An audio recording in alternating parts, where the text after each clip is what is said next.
नमस्कार दोस्तों, मैं शिवांश दुबे लर्निंग बुक पे आप सभी का हार्दिक स्वागत करता हूं। सामान्य ज्ञान श्रृंखला में मध्यकालीन इतिहास पर यह हमारा चौथा वीडियो है। सिलसिलेवार ढंग से हम लोग मध्यकालीन इतिहास के सभी प्रश्नोत्तर को कवर करते हुए चल रहे हैं, जो कि आपके आने वाले एग्जाम के लिए काफ़ी महत्वपूर्ण है। ये सारे प्रश्नोत्तर पिछली परीक्षाओं में पूछे जा चुके हैं, जो कि आपके लिए काफ़ी लाभदायक सिद्ध होंगे।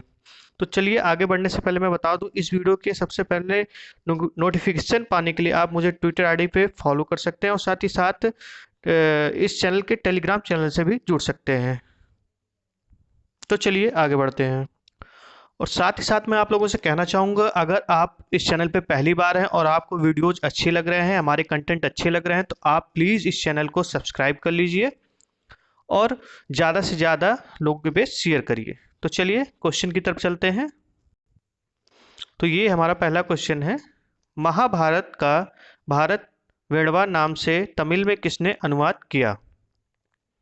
Option A Tolkappiyar, B Ilango Adigal, C Seethalai Sathanar, D Perundevanar. आप सभी को 5 सेकंड का समय मिलेगा, उसके बाद आप लोग आंसर करिएगा और लास्ट में कमेंट बॉक्स में आप लोग बताइएगा आप लोगों ने कितने क्वेश्चन सही किए, और मैं आपको इसमें आंसर भी शो करूंगा। तो इसका सही आंसर है डी। जैसा कि आप लोग देख पा रहे हैं नीचे, अब आपको ऑप्शन डी आंसर के रूप में भी दिख रहा होगा। तो इसका सही आंसर है डी पेरुवंदवनार। महाभारत का भारत वेणवा नाम से तमिल में अनुवाद पेरुवंदवनार ने किया था। चलिए अगले क्वेश्चन की तरफ चलते हैं। दूसरा क्वेश्चन है, मामल्लपुरम के मंडप मंदिरों एवं रथ मंदिरों का निर्माण किसने कराया था? Option A Mahendra Varman first, option B Narasimha Varman first, option C Narasimha Varman second, option C Raj Singh, option D Nandi Varman Aparajita.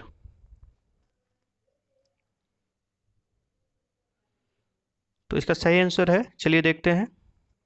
तो जैसा कि आप लोग देख पा रहे होंगे, इसका सही आंसर है बी नरसिंह वर्मन फर्स्ट मामाल। आइए इसके विषय में कुछ और जान लेते हैं। नरसिंह वर्मन फर्स्ट ने पहाड़ों को काटकर मंडप और एकात्मक मंदिरों का निर्माण करवाया, जिन्हें रथ मंदिर कहा गया। इस शैली के सभी मंदिर मामल्लपुरम यानी महाबलीपुरम में विद्यमान हैं। इस शैली को मामल्ल शैली भी कहा जाता है। इस शैली के 7 रथ मंदिर में 5 मंदिर पांचों पांडवों, एक द्रौपदी और एक कृष्ण के हैं। इनमें धर्मराज युधिष्ठिर का रथ सबसे बड़ा और द्रौपदी का रथ सबसे छोटा है। इन रथ मंदिरों को सप्त पगोड़ा भी कहा जाता है। चलिए नेक्स्ट क्वेश्चन की तरफ चलते हैं। इतनी जानकारी आपको आपके लिए इस क्वेश्चन के लिए पर्याप्त है, इससे बाहर कुछ नहीं पूछा जाना है। चलिए अगले क्वेश्चन की तरफ चलते हैं, क्वेश्चन नंबर 3। तो ये रहा आपका तीसरा क्वेश्चन, किस मंदिर को राज सिंहेश्वर राज सिद्धेश्वर मंदिर भी कहा जाता है? तो ऑप्शन आपके सामने है, चारों ऑप्शन है, आप लोग उत्तर करने का प्रयास करिए। किस मंदिर को राज सिंहेश्वर राज सिद्धेश्वर मंदिर भी कहा जाता है?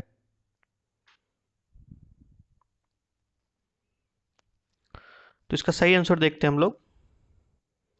तो जैसा कि आप लोग देख पा रहे होंगे, ऑप्शन ए सही है, कांची का कैलाश मंदिर, और इसका निर्माण नरसिंह वर्मन सेकंड ने कराया था।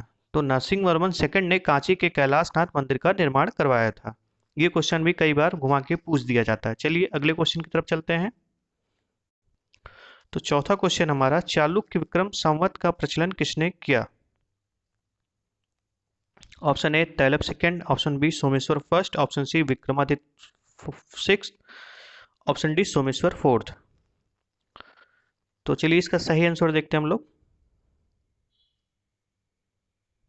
इसका सही आंसर है सी विक्रमादित्य सिक्स्थ। चलिए पांचवें क्वेश्चन की तरफ बढ़ते हैं। पांचवा क्वेश्चन है, विक्रमाचरित का रचयिता विल्हण एवं मिताक्षरा के रचनाकार विज्ञानेश्वर संरक्षक शासक था? Option A Tailapa second, option B Vikramaditya sixth, option C Someshwara first, option D Someshwara fourth. तो इसका सही आंसर देखते हैं हम लोग। तो इसका सही आंसर है विक्रमादित्य 6। नेक्स्ट क्वेश्चन की तरफ चलते हैं हम लोग।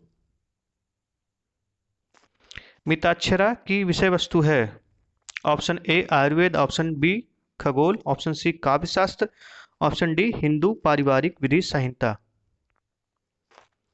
तो इसका सही आंसर देखते हैं हम लोग,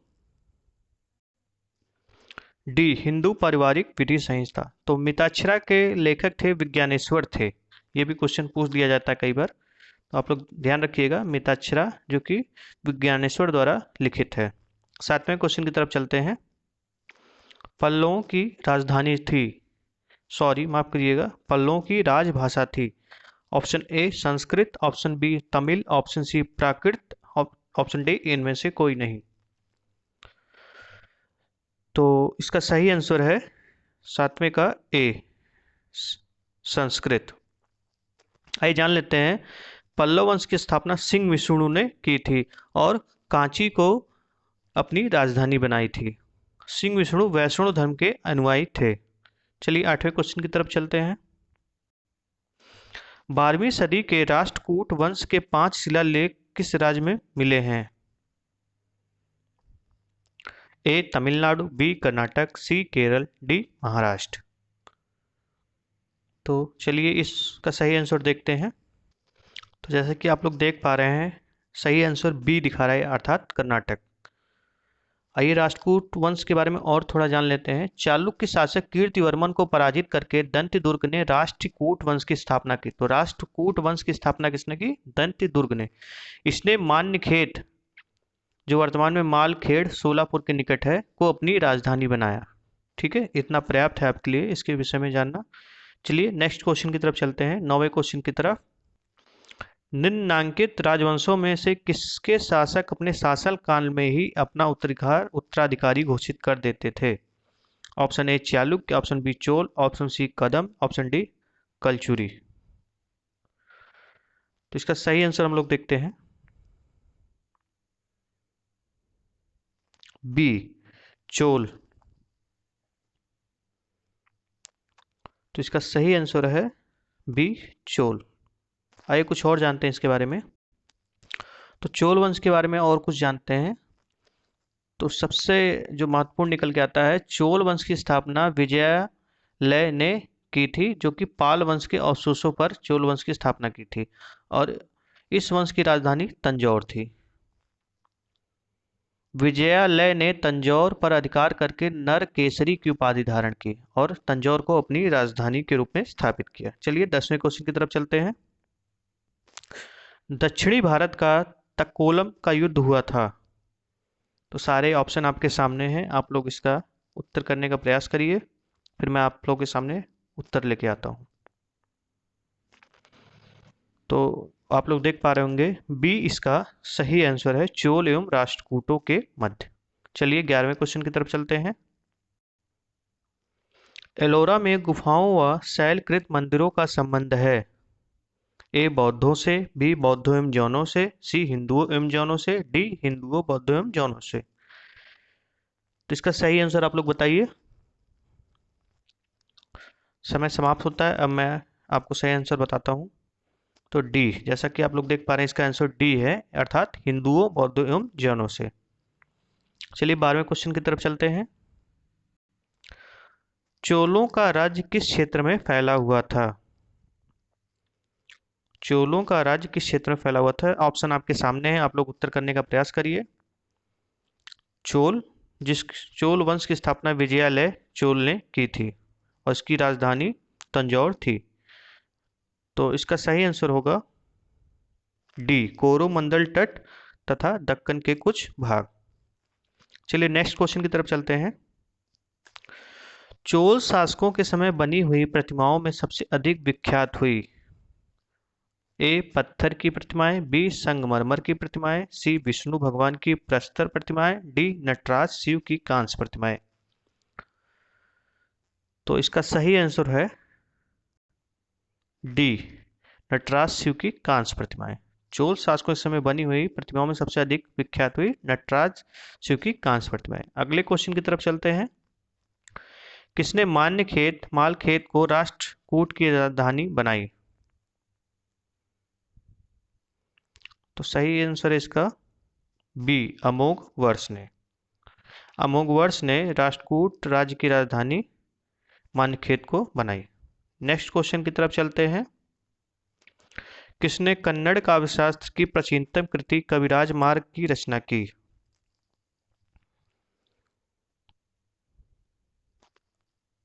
ऑप्शन आप सभी लोग के सामने है और मैं उत्तर बताता हूं आप सभी को। इसका सही आंसर है बी, अमोघ वर्ष। चलिए 16वें क्वेश्चन की तरफ चलते हैं। किस राजवंश का काल कन्नड़ साहित्य की उत्पत्ति का काल माना जाता है? Option A Satavahana, option B Rashtrakuta, option C Chola या ऑप्शन डी इनमें से कोई नहीं।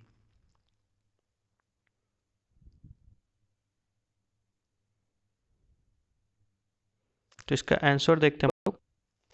इसका आंसर हो जाएगा बी, राष्ट्रकूट वंश। तो राष्ट्रकूट वंश का काल कन्नड़ साहित्य का काल माना जाता है। चलिए 17वें क्वेश्चन की तरफ चलते हैं। राष्ट्रकूट कालीन कन्नड़ साहित्य के त्रिरत्न में शामिल नहीं हैं। Option A Pampa, option B Ponna, option C Ranna, option D Sayana. तो देर न करते हुए मैं उत्तर आप लोग को बताने का प्रयास करता हूं। तो इसका सही आंसर है डी, सायण। चलिए 18वें क्वेश्चन की तरफ चलते हैं।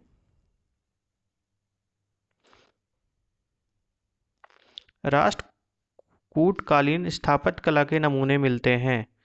Option A Ellora, option B Elephanta, option C Tanjore में या डी इनमें से कोई नहीं।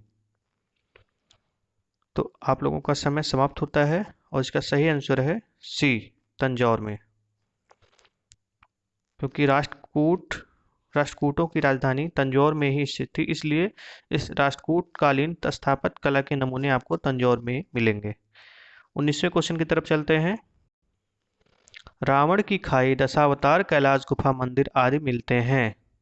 ए एलोरा में, बी एलिफेंटा में, सी तंजौर में या डी इनमें से कोई नहीं। काफी बार ये क्वेश्चन पूछा जाता है। तो इसका सही आंसर है ए, एलोरा में। आप लोग फिर से देख लीजिए, क्वेश्चन रिपीट कर लीजिए और फिर से देखिए, और इसका सही आंसर है ए, एलोरा में। चलिए 20वें क्वेश्चन की तरफ चलते हैं। बंबई से 6 मील दूर धारापुरी धारा नगरी में स्थित गुफाएं कौन सी हैं? ए एलोरा, बी एलिफेंटा, सी कन्हेरी या डी इनमें से कोई नहीं। आप लोग इसका आंसर करने का प्रयास करिए और इसका सही आंसर होगा बी, एलिफेंटा। जी, बी। जैसे कि आप लोग देख पा रहे होंगे, इसका सही आंसर है बी, एलिफेंटा। चलिए नेक्स्ट क्वेश्चन की तरफ चलते हैं, 21वें क्वेश्चन की तरफ। होयसाल स्मारक पाए जाते हैं। चारों ऑप्शन आपके सामने हैं, आप अपना समय ले लीजिए, उसके बाद उत्तर आप लोग के सामने होगा और इसका सही आंसर है बी, हलेबीड और बेलूर में। चलिए 22वें क्वेश्चन की तरफ चलते हैं। चोल काल में निर्मित नटराज की कांस्य प्रतिमाओं में देवाकृति प्राय हैं। ए अष्टभुज, बी षष्ठभुज, सी चतुर्भुज, डी द्विभुज। तो इसका सही आंसर है, चलिए ठीक है, आप लोग पहले आंसर कर लीजिए, फिर मैं बताता हूं आप लोग को। तो जी हाँ, आप लोगों ने सही गेस किया है, सी, चतुर्भुज। चलिए 23वें क्वेश्चन की तरफ चलते हैं। 9वीं शताब्दी ईस्वी में निम्नलिखित में से किसके द्वारा चोल साम्राज्य की नींव डाली गई? तो इस क्वेश्चन का आंसर हम लोग अभी ऊपर कई बार डिस्कस कर चुके हैं, मैंने आपको कई बार बताया। तो आप लोग इसका आंसर दीजिए, फिर मैं आंसर आपके सामने खुद ब खुद आ जाएगा। जी हाँ, डी, विजयालय चोल, और इनकी राजधानी तंजौर में थी। चलिए नेक्स्ट क्वेश्चन की तरफ चलते हैं। चोल राज्य की राजधानी तंजौर को बनाने वाला कौन था? Option A Vijayalaya, option B Parantaka first, option C Parantaka second, option D Rajaraja first. तो आंसर आप लोग के सामने आ रहा है, और चोल वंश की स्थापना जिसने की थी यानी विजयालय ने, और उन्होंने ही राजधानी तंजौर बनाने का निर्णय लिया था। चलिए 25वें क्वेश्चन की तरफ चलते हैं। चोल राज्य का संस्थापक विजयालय पहले किसका सामंत था? Option A Pallava, option B Pandya, option C Chalukya, option D Rashtrakuta. तो इस क्वेश्चन का भी आंसर आप लोग बड़े आसानी से कर लेंगे अगर आपने ऊपर मेरे द्वारा बताए गए जानकारी को सही से सुना होगा। जी हाँ, इसका सही आंसर है ए पल्लव। विजयालय ने पल्लवों के अवशेषों पर ही चोल वंश की स्थापना की थी। चलिए 26वें क्वेश्चन की तरफ चलते हैं। पूर्व मध्यकाल में विजयालय ने चोल राज्य की स्थापना कब की? ऑप्शन ए 750 ईस्वी, ऑप्शन बी 846 ईस्वी, ऑप्शन सी 950 ईस्वी या ऑप्शन डी 1050 ईस्वी। जी हाँ, अगर आप बी सोच रहे हैं तो आप बिल्कुल सही हैं। ऑप्शन बी 846 ईस्वी। चलिए नेक्स्ट क्वेश्चन की तरफ चलते हैं। चोलों की पहली सामुद्रिक विजय श्रीलंका विजय कराने एवं नौसेना के गठन का श्रेय किसको है? Option A Parantaka first, option B Raja first, option C Rajendra first या डी इनमें से कोई नहीं। तो जी हाँ, अगर आप ऑप्शन बी सोच रहे हैं तो आप बिल्कुल सही हैं। चलिए नेक्स्ट क्वेश्चन की तरफ चलते हैं। किस चोल शासक ने अपनी यशस्वी विजयों का समापन मालदीव द्वीप सुमा की विजय से किया? Option A Rajaraja first, option B Rajendra first, option C Kulothunga first या ऑप्शन डी इनमें से कोई नहीं। तो अगर आप ऑप्शन ए सोच रहे हैं तो आप बिल्कुल सही हैं, राजा फर्स्ट। 29वें क्वेश्चन की तरफ चलते हैं जो कि इस वीडियो का लास्ट क्वेश्चन होगा। किस चोल शासक ने 1000 ईस्वी में भू राजस्व के निर्धारण के लिए भूमि का सर्वेक्षण करवाया? Option A Raja first, option B Rajendra first, option C Parantaka first या डी इनमें से कोई नहीं। तो अगर आप ऑप्शन बी राजेंद्र फर्स्ट सोच रहे हैं तो जी हाँ, आप बिल्कुल गलत हैं और इसका सही आंसर होगा राजा first.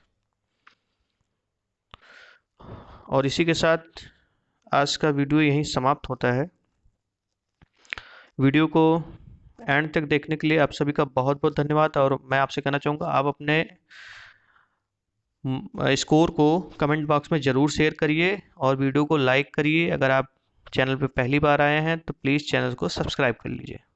Thank you very much.